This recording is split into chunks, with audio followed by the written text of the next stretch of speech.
নমস্কার বন্ধুরা, নিবেদিতার গৃহকোণে তোমাদের সকলকে স্বাগত জানাই। আজকে আমি কিভাবে ঘরোয়া পদ্ধতিতে পারফেক্ট গাওয়া ঘি বানানো যায় তার রেসিপি তোমাদের সকলের সঙ্গে শেয়ার করব। তার সাথে কয়েকটি গুরুত্বপূর্ণ টিপসও শেয়ার করব। এই ঘিয়ের কালারটা দেখো, পারফেক্ট গাওয়া ঘিয়ের কালার। এই ঘিটা রেখে দিলে 1 বছরের উপর ভালো থাকবে। আরেকটা ঘি আমি বানিয়েছি, ওটাও তোমাদের দেখাই। ওটার কালারটা দেখো, হলুদ রঙের। এই ঘিটা যেহেতু কাঁচা ঘি, এই জন্য এই ঘিটা মোটামুটি 5-6 মাস অবধি ভালো থাকবে। এসো আমরা তাহলে শুরু করি। এখানে আমি হাফ লিটার দুধ নিয়ে দুধটাকে ফুটিয়ে নিয়েছিলাম। দুধটা ঠান্ডা হয়ে যাওয়ার পর দুধের সরটা একটা কাঁচের পাত্রে তুলে নেব। দুধের পরিমাণ এবং দুধের গুণগত মানের উপর দুধের সরবরাহ নির্ভর করে। কখনো কখনো সরটা তোলার কিছুদিন পর সরটা থেকে একটা বাজে গন্ধ বেরোয়, আবার কখনো কখনো ছোট ছোট পোকাও তৈরি হয়ে যায়। এটা যাতে না হয় সেই জন্য তোমাদের সাথে আজকে আমি একটা গুরুত্বপূর্ণ টিপস শেয়ার করব। সমস্ত সরটা আমার তোলা হয়ে গেছে। আমি বাড়িতে এই টক দইটা বানিয়েছিলাম। এখান থেকে আমি 1 চামচ টক দই সরের মধ্যে দিয়ে খুব ভালো করে মিশিয়ে নেব। এই টক দইটা দেওয়ার জন্য সরটা খুব ভালো থাকবে, একটুও নষ্ট হবে না। পরের দিন আবার দুধের সরটি তুলে কাঁচের পাত্রটিতে রেখে দেব। প্রতিদিন সরটা তোলার পর চামচ দিয়ে খুব ভালো করে নেড়ে চেড়ে একটা ঢাকা দিয়ে ফ্রিজের মধ্যে পাত্রটি রেখে দেব। তোমরা নিশ্চয়ই লক্ষ্য করে থাকবে, আমি প্রতিদিন সরটা তোলার পর সমস্ত সরটাকে একটা চামচের সাহায্যে ভালো করে নেড়ে চেড়ে ঢাকা দিয়ে ফ্রিজে রেখে দিচ্ছি। এখানে দেখায় এটা আমার 5 দিন হলো এই সরটা হয়েছে। আমার সরের কালারটা দেখো কত সুন্দর সাদা আছে। তোমরা যারা 1 মাস মতো সরটা তুলে রেখে ঘি বানাবে, তারা প্রতি সপ্তাহে 1 চামচ করে টক দই সরটার সাথে মিশিয়ে নেবে। এখানে আমার যেহেতু 10 দিনেই পাত্রটি ভর্তি হয়ে গেছে, এই জন্য আমি একবারই 1 চামচ দই দিয়েছিলাম, আর দেব না। এখন আমি সমস্ত সরটাকে চামচের সাহায্যে খুব ভালো করে নেড়ে চেড়ে মাখিয়ে নিয়ে একটা ঢাকা দিয়ে বাইরে রেখে দেবো। আজকে আমি আর এটা ফ্রিজের মধ্যে রাখবো না। টোটাল 11 দিন সরটা রাখার পর একটা থালার মধ্যে সমস্ত সরটা ঢেলে নেব।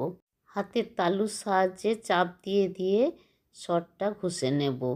এখানে আমি 8 মিনিট ধরে সরটা ঘষে নিয়েছি।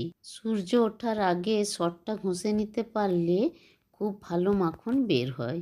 সমস্ত সরটা থেকে মোটামুটি বেশ ভালোই মাখন বেরিয়ে গেছে। সমস্ত মাখনটা আমি থালার মাঝখানে জড়ো করে নেব। থালার মধ্যে যে সাদা রঙের দুধের মতো দেখছো, এটাকে আমরা ঘোল বলি। এটা স্বাস্থ্যের পক্ষে খুব উপকার, খেলে পেট ঠান্ডা থাকে। কিছুটা জল আমি ফ্রিজে রেখে ঠান্ডা করে নিয়েছিলাম, সেই জলটা খানিকটা কড়াইয়ের মধ্যে ঢেলে বাকি জলটা মাখনের মধ্যে ঢেলে দিলাম। এখানে তোমরা কয়েক টুকরো বরফও দিয়ে দিতে পারো জলের সাথে, তাহলে মাখনটা তুলতে খুব সুবিধে হয়। কড়াইয়ে যে ঠান্ডা জলটা রাখা আছে, ওর মধ্যে আমি সমস্ত মাখনটা তুলে নেব। মাখনটা তুলে নেওয়ার পর যে ঘোলটা থাকবে ওটা আমি ফেলে দেব না। ওটা দিয়ে একটা সুন্দর রেসিপি আরেক দিন তোমাদের সাথে শেয়ার করব। কড়াইয়ের মধ্যে যে মাখনটা তুলে রেখেছিলাম, ওর মধ্যে আমি আবারও আরেকটু ঠান্ডা জল ঢেলে খুব ভালো করে পরিষ্কার করে নেব। মাখনের ভেতরে অনেক ছোট ছোট সরের টুকরো থাকে, আরেকবার জল দিয়ে চিপে চিপে সেই সরের টুকরোগুলো সব বের করে নেব। মাখনটা এইভাবে কড়াইয়ের মধ্যে চেপে ধরে কড়াইয়ের জলটা অন্য আরেকটা পাত্রে ঢেলে নেব। মাখন সমেত কড়াইটা এরপর গ্যাসে চাপিয়ে দেব। গ্যাস অন করে দিলাম। মাখনটা এরপর আস্তে আস্তে গলতে শুরু করে দিয়েছে। একটা হাতার সাহায্যে মাঝে মাঝে মাখনটা নেড়ে চেড়ে দিতে হবে। এরপর গ্যাসের ফ্লেমটা লো করে দিলাম। এরপর দেখো মাখন থেকে আস্তে আস্তে ঘি বেরিয়ে আসছে। 5 মিনিট পর পর একটা হাতা দিয়ে ঘিটা নেড়ে দেব। এখানে তোমাদের সাথে 2-3টে গুরুত্বপূর্ণ টিপস শেয়ার করব। এই দেখো ঘিয়ের নিচে যে সাদা মতো এটা দেখতে পাচ্ছ, এটাকে আমরা খাকি বা চড়া বলি। এই খাকি বা চড়া যতক্ষণ অবধি সাদা থাকবে ততক্ষণ অবধি বুঝতে হবে ঘিটি এখনও তৈরি হয়নি, ঘিটি এখনও কাঁচা আছে। আর এই যে দেখছো সাদা সাদা ফেনা তৈরি হয়েছে, যখন ঘিটা কমপ্লিট তৈরি হয়ে যাবে তখন এই সাদা ফেনাটাও আর থাকবে না। 2-3 মিনিট ছাড়া ছাড়া ঘিটা একবার করে হাতা দিয়ে নেড়ে দেব।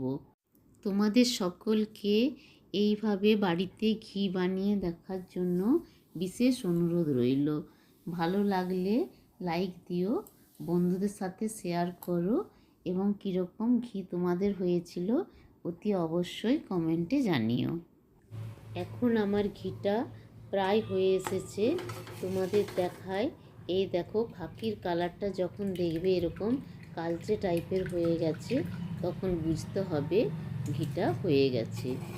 সমস্ত ঘিটা হতে আমার 30 মিনিট মতো টাইম লেগেছে।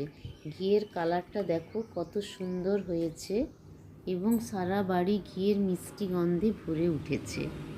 গ্যাসটা অফ করে দিলাম। ঘিটা যখন প্রায় হালকা গরম থাকবে তখন একটি কাচের বোতলে একটি পরিষ্কার কাপড় রেখে তার মধ্যে ঘিটা ছেঁকে নেব। মাত্র 10 দিন সৎ তুলে রেখে কতটা ঘি হয়েছে দেখো, তোমাদের দেখায়। আর কালারটা দেখেছো কত সুন্দর হয়েছে, যেমনি কালার তেমনি মিষ্টি গন্ধ। তোমরা যদি আমার মতো প্রসেসে বাড়িতে এই ঘি বানাও তাহলে দেখবে এই ঘি মোটামুটি 1 থেকে 1.5 বছর বাড়িতে সংরক্ষণ করে রেখে খেতে পারবে। এতক্ষণ তোমরা আমার ভিডিওটি দেখার জন্য তোমাদের সকলকে অশেষ ধন্যবাদ জানাই। Tata, bye bye.